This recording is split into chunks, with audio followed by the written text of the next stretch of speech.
Dari gugatannya sendiri sebenarnya gimana Bang yang jelasnya? Oke, penggugat ini adalah Richard Blazinski aka Rick Blazinski. Menurut jejak digitalnya, Rick Blazinski ini adalah pengusaha kaya raya dari California, Amerika, yang menggugat adik bungsunya Tamara Blazinski. Rick Blazinski ini adalah abang paling tua yang masih hidup saat ini. Jadi yang digugat itu adalah surat pernyataan tahun 2001. Surat pernyataan itu bukan surat perjanjian. Surat pernyataan itu bukan surat kesepakatan. Jadi surat pernyataan itu bisa dibatalkan sepihak kalau mau dibatalkan. Surat pernyataan itu harus disidangkan menurut jurisprudensi Mahkamah Agung tahun 1988. Surat pernyataan itu harus disidangkan dan harus ada perikatan selanjutnya. Dan yang berikutnya, surat pernyataan itu tidak boleh dalam ancaman atau tekanan. Nah, kenapa saya bilang tekanan itu bukan secara fisik ditekan, tapi secara psikologis tekanannya. Tekanannya itu apa? Orang tua bapaknya meninggal, bapaknya Tamara meninggal bulan November tahun 2001. Surat pernyataan itu di bulan Desember, belum 40 hari bapak meninggal. Abang paling tua ini datang untuk meminta adiknya bertanggung jawab membayar rumah sakit. Nah, ini bertanggung jawabnya, pertanyaannya kenapa kepada adik bungsunya? Kan masih ada saudara-saudara, mereka bersaudara berlima. Berarti masih ada 3 lainnya.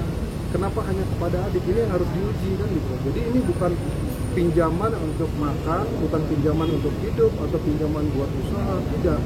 Ini membayar rumah sakit bapaknya, menurut gugatannya begitu. Jadi ini masih diuji. Nah, berikut juga mengenai kami meminta di dalam mediasi berikut, karena dalam hukum acara peradilan ada mediasi.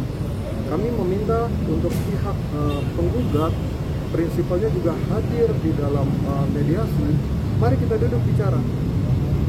Ingat loh, energi kami sangat low sekali. Energi kami, Tamara ini sangat low. Yang pertama, apabila mediasi gagal, maka kami mencadangkan untuk melakukan gugatan. Apa? 19 tahun Tamara tidak pernah diundang. Bagaimana bisa timbul akta-akta? Syarat sahnya RUPS, akta itu diterbitkan adanya rapat umum pemegang saham biasa atau rapat umum pemegang saham luar biasa.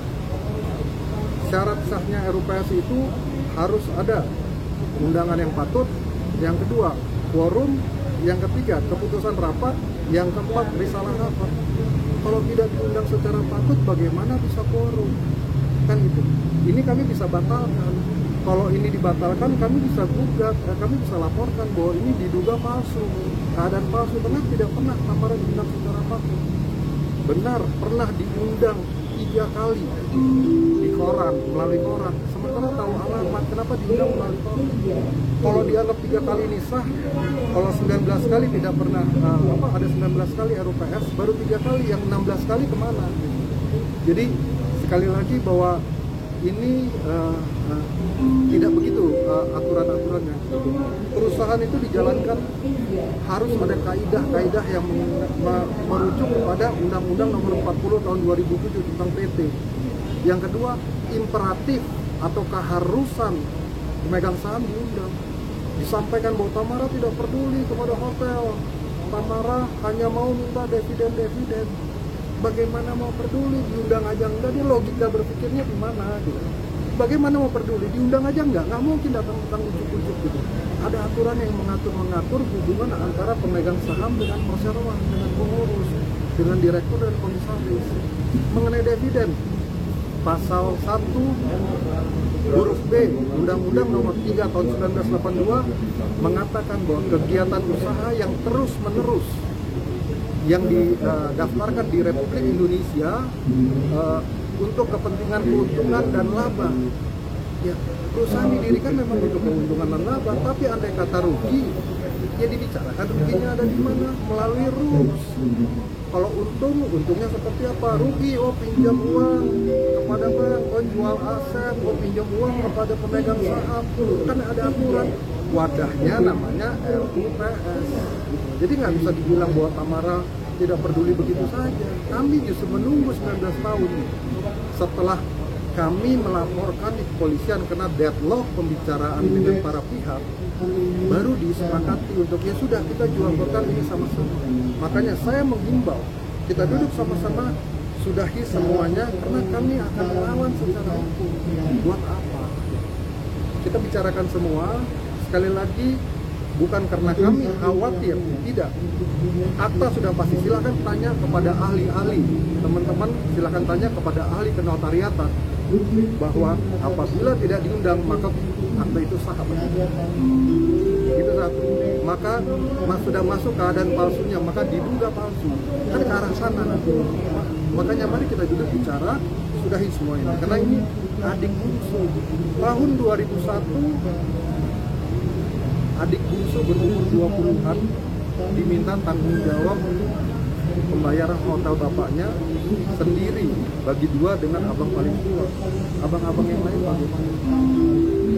Sejauh gugatan ini dilayangkan, sudah ketemu atau komunikasi atau mediasi secara langsung? Belum, nanti ada sesuai dengan aturan-aturan hukum, nanti pertemuan itu akan dibicarakan di mediasi.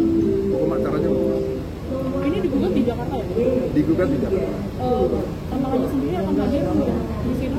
Di mediasi, baik kami sudah konfirmasi apabila tidak halangan akan hadir. Tapi tanggal 8 ini kami juga akan hadir untuk sidang pertama. Nah, ini kan total gugatan tuh 34 M. Ya. Mungkin apa aja? 34 M itu apa aja? Saya belum lihat gugatannya, tapi apabila tidak salah yang tadi kami cek adalah 100 ribuan dolar itu dibagi dua. Kan itu. Ceritanya itu di dalam surat pernyataan bunyinya seperti itu. 100 ribuan dibagi dua, dikenakan bunga-bunga dengan segala macam, akhirnya menjadi sekian puluh miliar. Kalau kita bicara 100 ribuan dengan kurs sekarang, ya mungkin cuma ratusan juta ya, 100 ribu bagi dua, ratusan ribu. Sejauh ini komunikasi atau hubungan mereka sebagai kakak adik itu gimana? Ya, kalau kita sebut metafora, majas alusio dalam filsafat, ini majas alusio itu memperindah kata-kata, kiasan. Itu seperti bawang merah dan bawang putih. Kita sebutkan, kita semua mengerti, itulah majas alusio.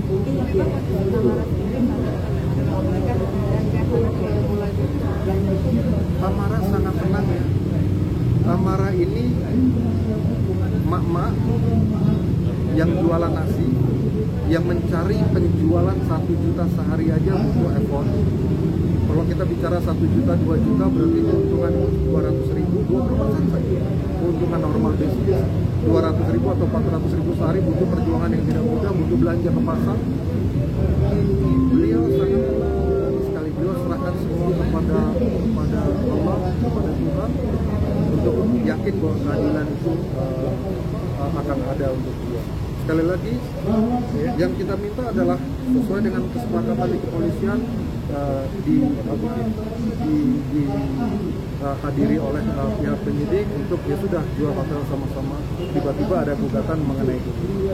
Sejauh ini tanggapan dari Tamara sendiri gimana sih Bang ketika akhirnya tiba-tiba mendapat somasi dari Abang sendiri? Tamara hanya tersenyum saja.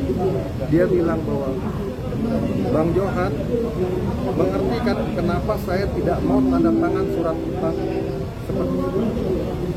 Waktu itu datang surat utang tahun 2019 ke depan rumah Tamara dibawa oleh Direktur Utama Hotel Bukit Indah untuk tanda tangan dengan jaminan hotel.